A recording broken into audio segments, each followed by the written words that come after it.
মহান শহীদ দিবসের প্রথম প্রহরে জাতির সূর্য সন্তানদের শ্রদ্ধা জানাতে বাংলাদেশের বাইরে প্রথম স্থায়ীভাবে নির্মিত যুক্তরাজ্যের ওল্ডহ্যাম শহীদ মিনারে সর্বস্তরের প্রবাসীরা শ্রদ্ধা নিবেদন করেন। বিস্তারিত জানাচ্ছেন আমাদের নর্থ ইংল্যান্ডের বিশেষ প্রতিনিধি সৈয়দ সাদেক আহমেদ। ক্যামেরায় ছিলেন মুজিবুর রহমান। মহান শহীদ দিবস ও আন্তর্জাতিক মাতৃভাষা দিবসের প্রথম প্রহরে জাতির সূর্য সন্তানদের শ্রদ্ধা জানাতে বাংলাদেশের বাইরে প্রথম স্থায়ীভাবে নির্মিত যুক্তরাজ্যের ওল্ডহ্যাম শহীদ মিনারে সর্বস্তরের প্রবাসীরা শ্রদ্ধা নিবেদন করেন। নিজের ভাষা রক্ষায় পাকিস্তানি শাসকের বুলেটকে উপেক্ষা করে জীবন উৎসর্গ করেছেন যারা, 21-এর প্রথম প্রহরে ফুলের শ্রদ্ধায় তাদের স্মরণ করেছেন নর্থ ইংল্যান্ডবাসী। রাত 12:01 শহীদ মিনারে প্রথম ফুল দিয়ে শ্রদ্ধা জানান ম্যানচেস্টারের বাংলাদেশ সহকারী হাইকমিশনার মোহাম্মদ জুবায়েদ হোসেন।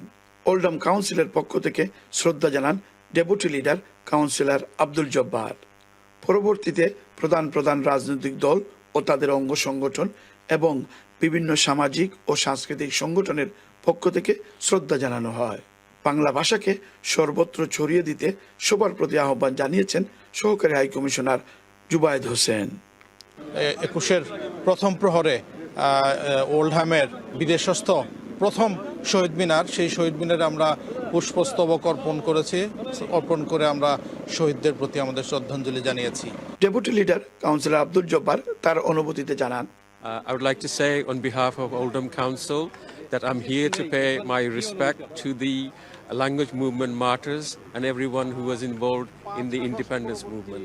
সালাম, জব্বার, রফিক, বরকত সহ শহীদরা মায়ের ভাষার অধিকার প্রতিষ্ঠার পাশাপাশি সাংস্কৃতিক শোষণের ষড়যন্ত্রের বিরুদ্ধে দাঁড়িয়ে নিজস্ব পরিচয়, স্বকীয়তা ও সাংস্কৃতিক ঐতিহ্য রক্ষার জন্য রক্ত ঝরিয়েছেন। 21শে ফেব্রুয়ারির চেতনা পরবর্তী সময়ে আত্মনিয়ন্ত্রণের অধিকার প্রতিষ্ঠার জন্য সকল আন্দোলনে অনুপ্রেরণা জুগিয়েছে, যার চূড়ান্ত পরিণতি হয়েছে 1971 সালের বাংলাদেশের গৌরবময় স্বাধীনতায়। Syed Sadek Ahmed, channel S news, Oldham, Greater Manchester.